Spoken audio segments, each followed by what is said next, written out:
If you're a woman and you're married to a generally good man, a kind, loving, and devoted husband, but sex has been off the menu for some time without consultation with or willing consent from him, then this video is for you. It's not intended to shame or judge, only to educate and hopefully inspire a new conversation and perhaps a new era in your marriage.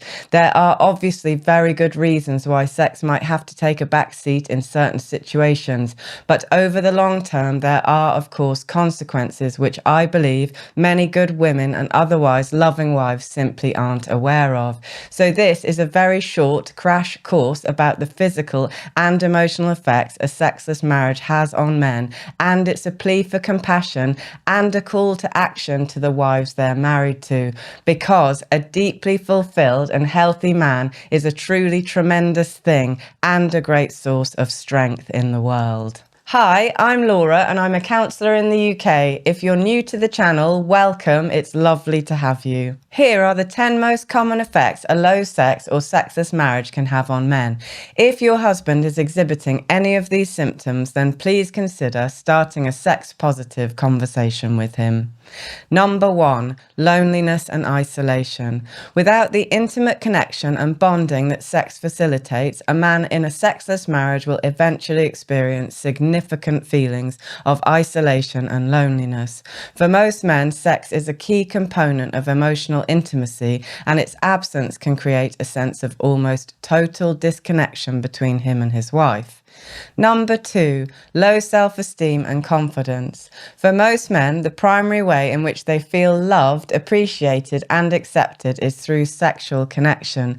Thus, sexual rejection is often interpreted by men as a fundamental rejection of their very nature as individuals. This rejection can and often does lead to feelings of low self-worth, which will ultimately impact their confidence in every other area of their lives. Number 3, shame.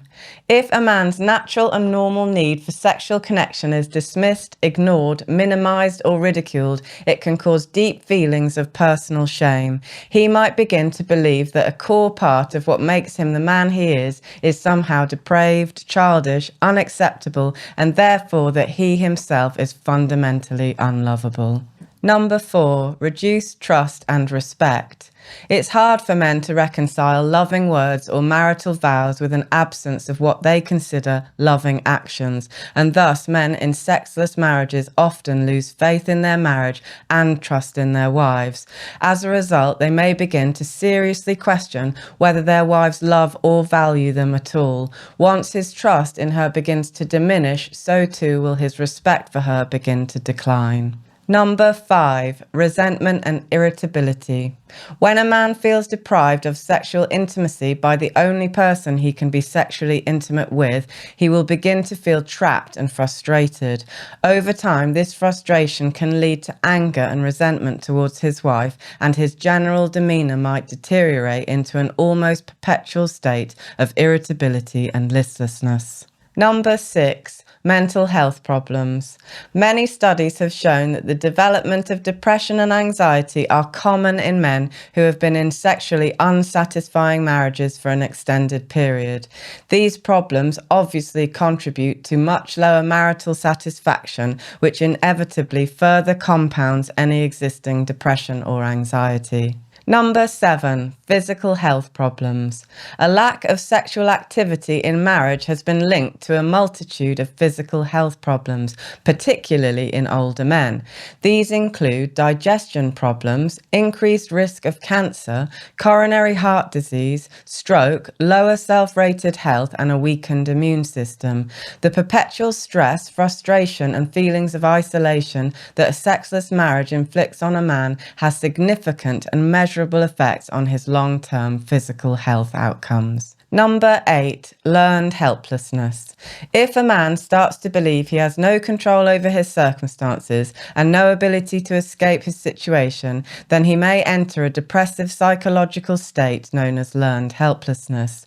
This is a state that develops due to repeated exposure to negative situations in which he feels he has no control over the outcome.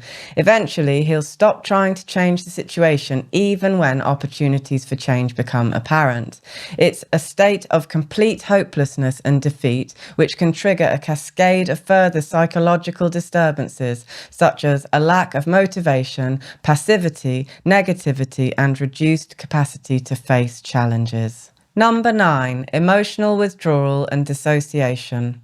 If learned helplessness has been established, then a natural coping mechanism will be emotional withdrawal and perhaps even dissociation. Dissociation is a state in which individuals feel detached from their thoughts, feelings, and sometimes even physical sensations. If a man's reality is too painful to tolerate, he will essentially check out. A dissociated or withdrawn husband will probably carry out his duties and meet his responsibilities, but he'll do so without being present or fully engaged on an emotional or spiritual level. He will likely appear distant, disinterested, and unemotional. Number 10, addiction. As Johann Hari succinctly put it, addiction is the opposite of connection. He argues that addiction isn't primarily about the pleasurable effects of the substances, but rather about an inability to connect with others. In other words, addiction might be a way to cope with a lack of meaningful connection. I've heard this from so many men in sexless marriages, that they feel like their only escape from the pain or monotony of their existence is to seek solace in their addictions, whether it's alcohol, drugs, gambling, work, gaming, or porn. It's a desperate attempt to find pleasure where genuine connection is absent. I understand that's a difficult list to digest, and you might even struggle to believe that problems of this severity can be attributed to a lack of sex. Men's needs aren't exactly something that our culture is keen to acknowledge, let alone discuss openly and empathically. But the research on the consequences of a sexless marriage is clear and conclusive. If you want to read the studies yourself, then they're all referenced on my blog, which I've linked to in the description. If you need more evidence, then just ask your husband, who is, after all, the greatest authority on what his authentic emotional needs are. I'm sure it would mean a lot to him for you to even approach the subject with interest and an open heart. A common misconception women have about men's sexual desire is that it's nothing more than a biological urge for release, and thus it wouldn't be too unreasonable to insist men take care of themselves when the need arises. What's the big deal, right? Well, a loving husband's need for sexual connection with his wife is as valid as her need to feel seen, appreciated, and valued. Just swap the word sex for human connection and it might all begin to make more sense. So too will the very real and severe consequences of its absence. Sex, whether women want to believe it or not, is at the heart of man's life force. Take the sex, destroy the man, and diminish his glorious masculine energy. End of story. Now, there are obviously many valid reasons a sexually healthy and able wife might choose to withdraw sexually in the long term from a particular type of husband. Abusive, coercive, disloyal, disinterested men. Entitled husbands who expect their wives to satisfy them sexually whilst refusing to engage in any other form of intimacy or emotional connection. But again, those aren't the men I'm talking about in this video.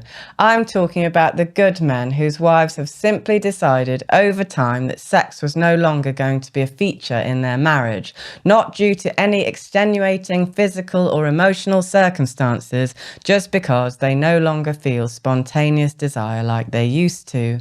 In many cases, there's not even a discussion, just an unspoken declaration. Don't mention it, don't complain about it, don't neglect her needs, and don't even think about looking elsewhere. Rock meet hard place. And this isn't as fringe a demographic as you might think. I see this dynamic play out all the time, both in my practice and in first-hand observations of many couples I know personally.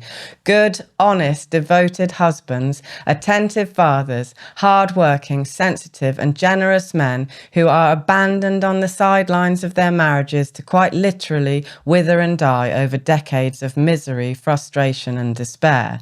I've said this before and I'll say it again. It's not fair to demand monogamy and withhold sex from a good man without good reason. The punishment must fit the crime, and in the case of sexual withholding, the crime must be severe.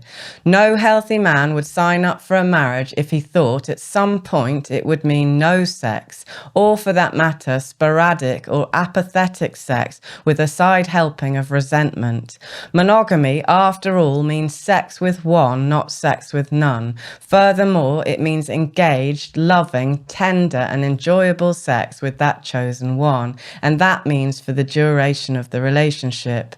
When sex dies, so does the marriage, and to a greater or lesser degree, so does the man. He might not leave and he might not even complain, but to him the marriage he signed up for no longer exists.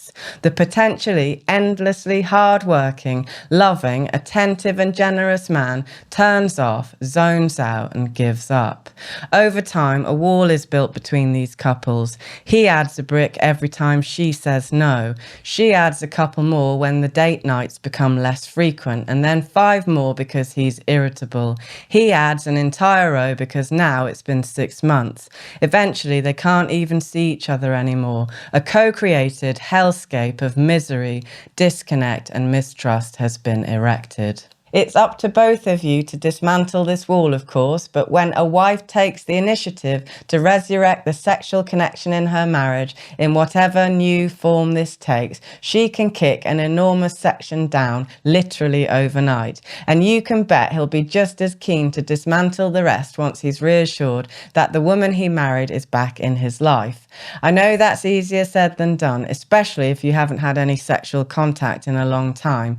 Relearning to be vulnerable in this way can be extremely difficult for many women, so it might take some courage and will take some time. As a first step, just commit to starting a conversation. Tell your husband you've come to understand how important a sexual connection with you is, that you see how a lack of sexual connection has hurt him, and that you're going to make an effort to change. If you find discussing the topic stressful, then let him know it's difficult for you. Ask for patience and understanding so that you can move at a pace that's realistic and reasonable, but assure him that you're willing to do the work with his support. A good husband will gladly do his own work alongside you to make the process feel safe, loving, and above all else, mutually fulfilling. What's often needed is a total mindset change, a shift away from resisting sexuality and a move towards embracing it. This is much easier once we understand that sex is a profoundly healthy and important aspect of our lives, something that improves our well-being and therefore something we need to become positive about and work towards. If you're not in this place, then you have work to do, but let me assure you from personal experience, it absolutely will be worth the effort. You might have to deal with your unresolved trauma or your relationship with your own sexuality. You might have to examine your relationship with men if your feelings about them are less than healthy. You might have to work out how to approach sex positively in the absence of youthful, spontaneous desire. You might have to redefine what sex looks like if you've been through menopause or some other life event that has shut you down sexually. You might have to rearrange your life in some way so that your turn-offs are minimized and your turn-ons are nurtured. I don't know about you ladies, but I want my husband to thrive. I want him to be firing on all cylinders. I like it when he's upbeat, flirty, singing, cracking jokes and getting shit done. I love it when he looks healthy and potent and strong. I worked out some time ago that in order for this to be the case, I needed to take the very best of care of him that I can, and that means being available for sex and plenty of it. It means sex that I am fully into and sincerely willing to engage in, enjoyable, satisfying and genuine. in. We're still very much in the middle of our sexual journey together, and I can happily tell you it's still an ongoing adventure. We continue to learn more about ourselves and each other in this way every day. Sex for us has been incredibly healing and transformative, and I don't like to think of how flat and fraught with tension our married life might have become without it. As a side note, I find myself asking what kind of impact on the world does it have when so many men are starving sexually? God only knows. One thing I do know is that I don't want to be personally contributing to this widespread epidemic of poor health and misery in our men. So, take a leap of faith, ladies. If you're married to a good man, then make a concerted effort to show him he's loved and valued in the exact way he needs to feel loved and valued. Become a sexually generous wife. I promise you won't regret it.